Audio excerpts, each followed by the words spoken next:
memang sepertinya cinta lama bersemi kembali antara Demokrat dan Partai Gerindra ini.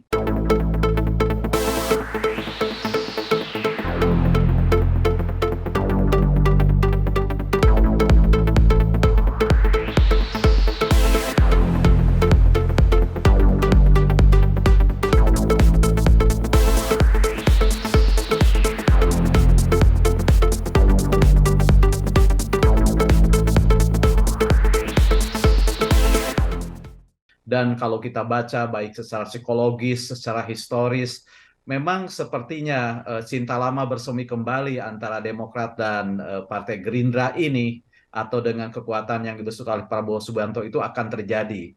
Dan dalam politik ada dalil yang menyatakan bahwa politisi itu lebih didorong oleh ketakutan ketimbang mengejar apa yang dia mau.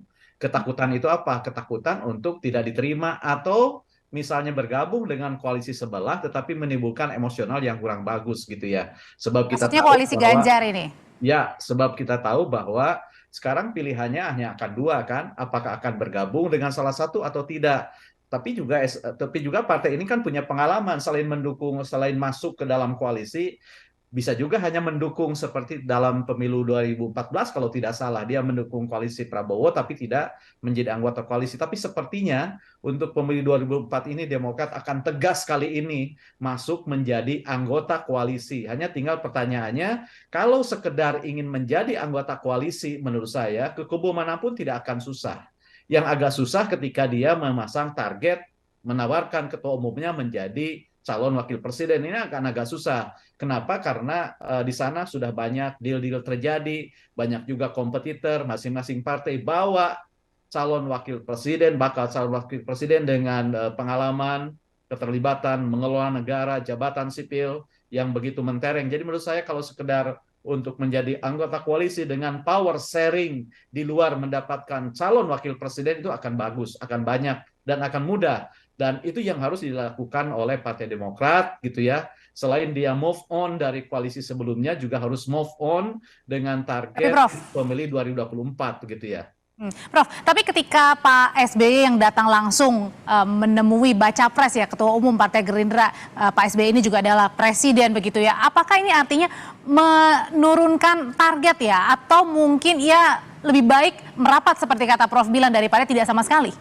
Ya, menurut saya ini bukan menurunkan, tapi menegaskan gitu ya, menegaskan maksud. Kan kayak dua orang pemuda dan gadis sudah saling mengenal, kemudian mereka berencana menikah, kan biasanya orang tua kedua belah pihak itu bertemu sebelum mereka menghitbah secara resmi, melamar, memproklamasikan diri. Jadi menurut saya ini sebuah sebuah tanda, sebuah kode yang amat jelas terang benderang bahwa memang kesatu Demokrat akan berada di koalisi ini, dan bukan sekedar mendukung koalisi ini, tapi juga akan menjadi bagian dari koalisi ini.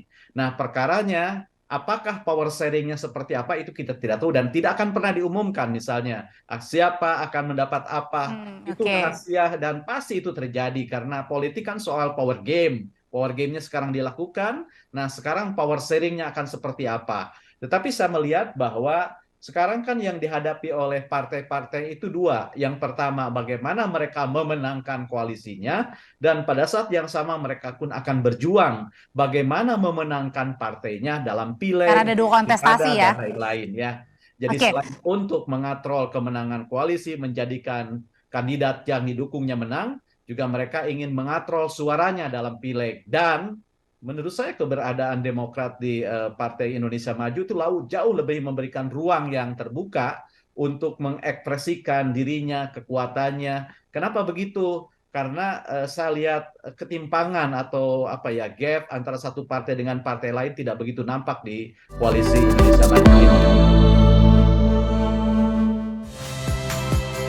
Saya Nitya Anissa, saksikan program-program Kompas TV melalui siaran digital, pay TV, dan media streaming lainnya.